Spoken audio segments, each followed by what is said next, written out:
রাজ্য সরকারি প্রকল্পের টাকা নিয়ে দুর্নীতির অভিযোগে এবার বিডিও কার্যালয়ে স্বেচ্ছার খোদ তৃণমূল। তীব্র কটাক্ষ করল বিজেপিও। বৃহস্পতিবার জলপাইগুড়ি সদর বিডিও কার্যালয়ে দুর্নীতির অভিযোগে তৃণমূল এসসি ওবিসি সেলের সভাপতি কৃষ্ণ দাস বলেন 100 দিনের কাজের বকেয়া দিল্লি দেয়নি, যে কারণে তৃণমূল কংগ্রেস দিল্লি গিয়েও আন্দোলন করেছে। এবারও মমতা বন্দ্যোপাধ্যায় সরকার সিদ্ধান্ত নেয় যে উপভোক্তাদের বকেয়া টাকা রাজ্য সরকার দেবে। সেই মোতাবেক প্রতিটি গ্রাম পঞ্চায়েতের বুথ থেকে অস্থায়ী কর্মীদের নিয়ে 2024 সাল থেকে বিভিন্ন ক্যাম্প করে প্রকৃত 100 দিনের উপভোক্তাদের চিহ্নিত করা হয়। এই বাবদ পশ্চিমবঙ্গ সরকার প্রতিটি গ্রাম পঞ্চায়েতের জন্য 2 লক্ষ টাকা বরাদ্দ করে। অথচ যারা এই ক্যাম্পগুলিতে কাজ করেছে তারা এখনো পর্যন্ত সেই পারিশ্রমিক পায়নি। আজ সেটাই জানিয়ে গেলাম, প্রয়োজনে আদালতে যাব।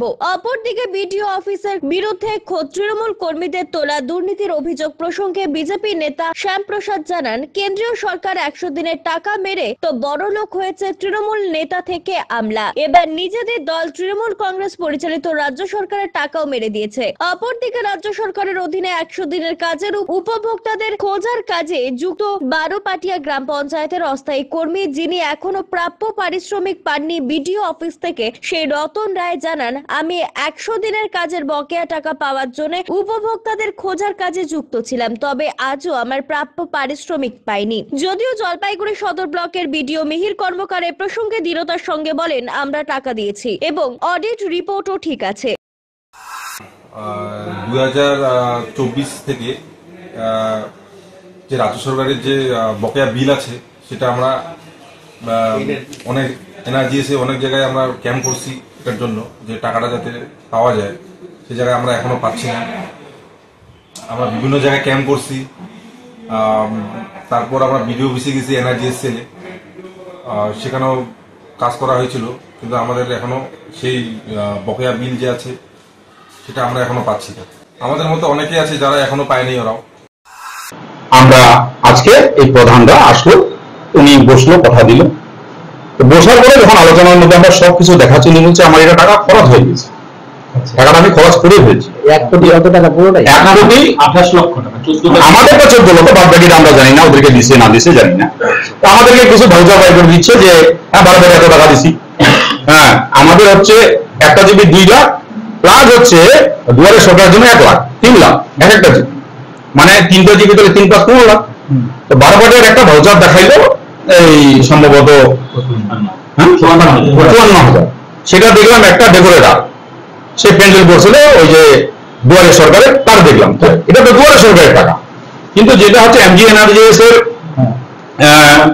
কন্টিনজেন্সি 2% টাকা, সেই টাকাটা কি হলো, যেটা আমরা ছেলেগুলোকে দিয়ে কাজ করাইছি, ক্যাজুয়াল স্টাফ দিয়ে কাজ করাইছি, সেটা কোথায় গেল? উনি আর কোনো জবাব দেবেন। আমরা বললাম তাহলে আপনি খরচ করে ফেলছেন, এটাই লিখিত ভাবে জবাব দেন, আমি খরচ করে ফেলছি। তারপরে আপনি সেটা খরচ কোথায় করছেন ভাউচার দেখাবেন, আমরা সেটা নিয়ে যাই।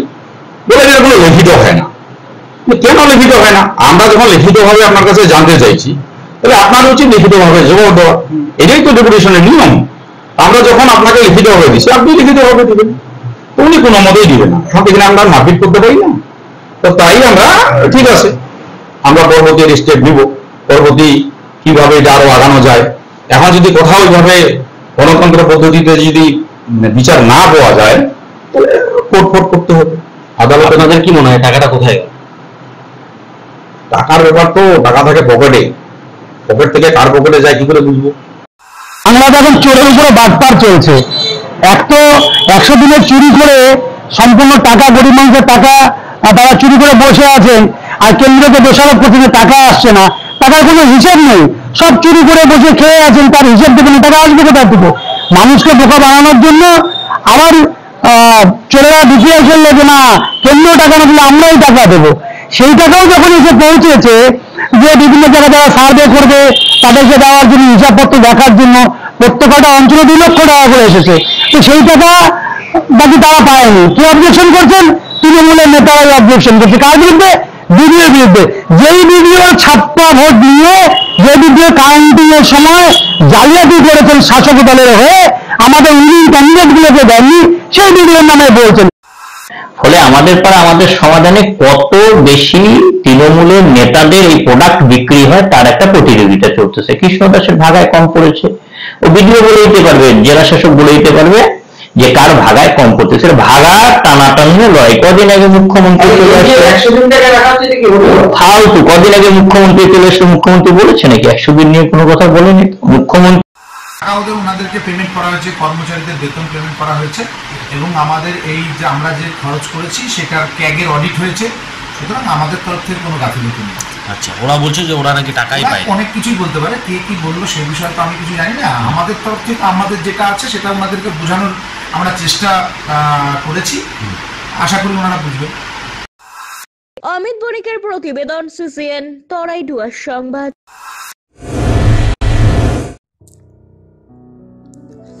জলপাইগুড়িবাসীদের জন্য সুখবর, এবার একই জায়গায় পাওয়া যাবে সব ধরনের সরকার অনুমোদিত সবুজ বাজির মেলা। আয়োজনে গ্রিন ক্রেকার্স মেলা কমিটি জলপাইগুড়ি, যা অনুষ্ঠিত হচ্ছে ফরিন্দদেব খেলার মাঠে, শিশু নিকেতনের পাশে। জলপাইগুড়ি জেলা প্রশাসনের অনুমোদিত জলপাইগুড়ি জেলায় সবুজ আতশবাজি মেলাটি। এখানে সুলভ মূল্যে সব ধরনের সবুজ আতশবাজি বিক্রয় করা হচ্ছে। তাই এই পুজোতে আসুন এখানে। কমিটির আহ্বানে সকলে এখানে এসে ন্যায্য মূল্যে সবুজ আতশবাজি কিনুন।